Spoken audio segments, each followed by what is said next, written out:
So you mentioned credit cards earlier, credit scores and points and all that kind of stuff. Now, bro, look, like yourself, probably I grew up, and many people watching right now probably grew up thinking that avoid credit cards. Don't go near credit cards. If you have a credit card, it means you're broke. If you have a credit card and you use it, it means you're not good with money. Yeah. But we all know in this day and age, and I'm guilty because I really need to look into getting a credit card, so maybe you can help me off camera on where to go. But chat to me, bro. The beauty of credit cards, like, are the myths. We need to debunk the myths today. Yeah, I think gradually, like, people are understanding more. But yeah, like you said, growing up definitely was a negative thing, like having a credit card. So, but yeah, the biggest myth is people only get credit cards if they don't have the money to buy something. But there's so many different credit cards out there with so many different purposes. There's always going to be a need for it. So I can run through some of them quickly. So, like, why someone might get a credit card. So imagine I like moved into a new house here, and I've saved all my money for the deposit. I've got a good job. I know money's coming in, but I just wanted to put as much money down for the deposit as possible, so like my payments lower and whatnot. I could use they're called 0% interest credit cards. Okay. I could use that to buy all my furniture for the house, and you get 24 months interest free or 18 months interest free, and then you spread that cost over the 18 months, and you don't pay any interest. So it's a good way of managing your finances, like, which people don't realize, that having a credit card actually helps with cash flow, business, and then obviously when you pay off your credit card regularly, that's when your credit score goes up and you're able to borrow more money. So that might be one reason why someone gets a credit card, to manage cash flow. Doesn't mean you don't have the money.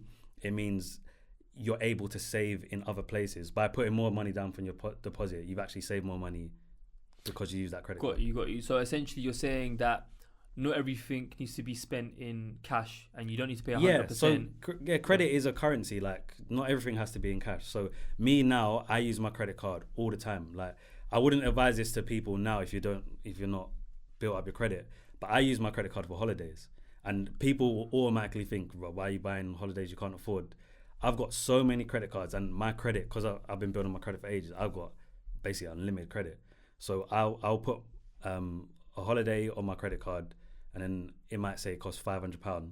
Okay. I might just pay £50 a month, and I don't pay any interest on it. Okay. And then if you think about it in the grand scheme of things, it's not £50 a month coming out your account. You don't really feel it. You don't feel it. It's helping me build my credit score anyway. I'm probably getting points for using the credit card. Like, there's so many benefits that add up once you get to a point where you know about credit. So first one I mentioned, 0% interest. The next one I mentioned is points. So a lot of people might have seen, say, Amex credit cards. Right. So if you spend anything on that card, you get points back, which you can use for traveling, you can use for vouchers, you can use for flight upgrades. So just by using the credit card to pay for something you'd pay for every day, you can use it for petrol, use it for your food shopping, pay it off before the interest gets charged.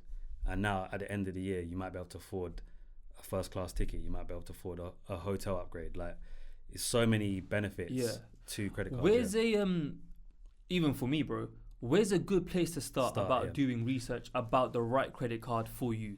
Cool. So, I think we're going to talk about it after, but you need to know your credit score first. So once you know your credit score, then it will kind of let you know what credit card you qualify for. So a lot of people will start off with not poor credit. If you haven't checked your credit score before, you probably just have an average credit rating. So what you'll need to do most probably is it's called a starter credit card.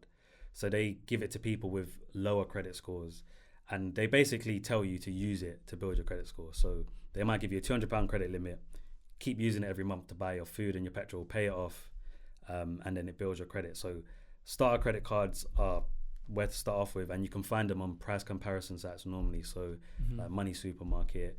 If you have some banks now even have credit scores on the banking app, and then they'll tell you what cards you're likely to get recommended for as well. Okay, that's a great starting point. Yeah. But I think, as you said, bro, it's like we kind of spoke about in reverse order. We should have spoken about credit scores first, but it's cool, is what it is. I think the biggest killer for a lot of people, especially a lot of youngsters, is unfortunately is having low credit scores, not knowing that you have a low credit score, but most Yeah. importantly, not knowing how to change that situation.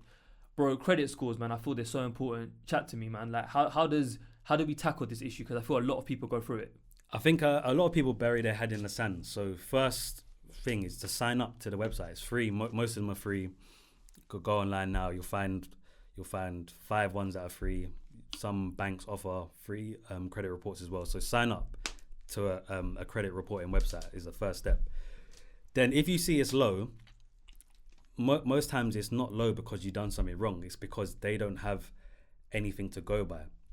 So if you sign up fresh and you've never had a phone contract, you've never had a credit card, you've never had a bill in your name, they don't know how responsible you are at paying off credit. That's why your credit score is low, not because you have debt or because you've defaulted. You're bad with money. Yeah, it's just because they don't have nothing to go by. So you need to sign up, and then you need to start moving as much bills that you can in your name that wasn't before. So a lot of people, their first phone contracts are in the parents' name. As soon as you're paying, like most people, they'll put the money, you're 16, 17, transfer your mum the money, she pays the phone contract.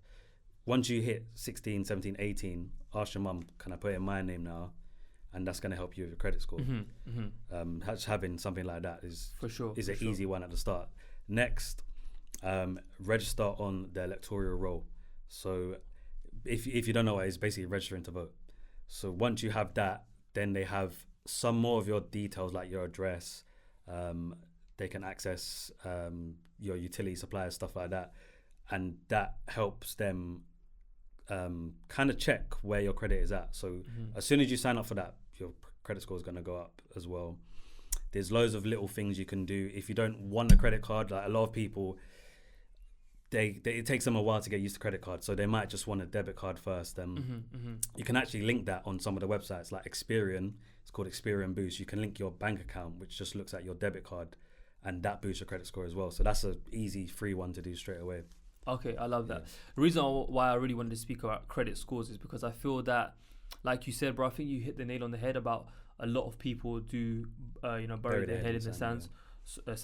Bury their head in the sand. Sorry.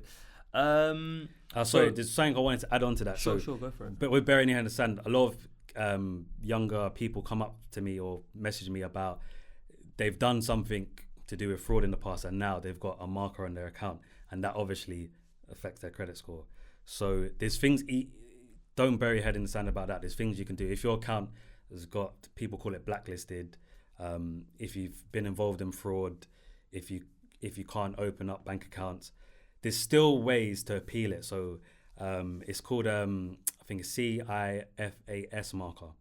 You can, if you sign up to one of the credit reporting agencies, Experian, one of these ones, you can actually check if you've got that marker on your account, then you can appeal it. So say, for example, you're 16, an older person has told you to move money here, take money out here, and now you're blocked from having a bank account.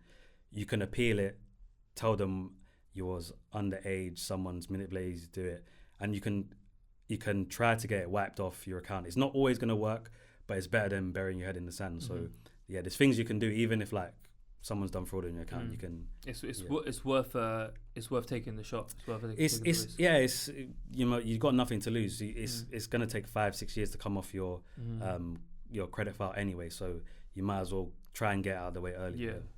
And bro, what are like maybe 3 easy things that someone could do? I'm talking immediately to start helping them get into a better mind frame when it comes to being educated on personal finance as a whole. For me, it's just a lot of education. So it's easier now to consume content. So TikTok, obviously not everything on TikTok is correct. Not everything on YouTube is correct. But if you find people who you trust to follow, just following them, you don't even have to watch the video every day. Like just seeing one bit of new information every week is going to help you with your personal finance. And talking to people about it, I think a lot of people maybe it's like UK culture, it's kind of taboo to talk about money. Yeah, it's people don't like to say how much they earn. People don't like to say how much they spend. People don't like to say how much they have in the savings. So maybe having more open conversations with your immediate friends about, okay, yeah, I managed to save this. Oh yeah, can you show me how you done this? I've got a side hustle. it makes this amount. Oh, can you show me that? I think just having more open conversations can be very helpful. Yeah.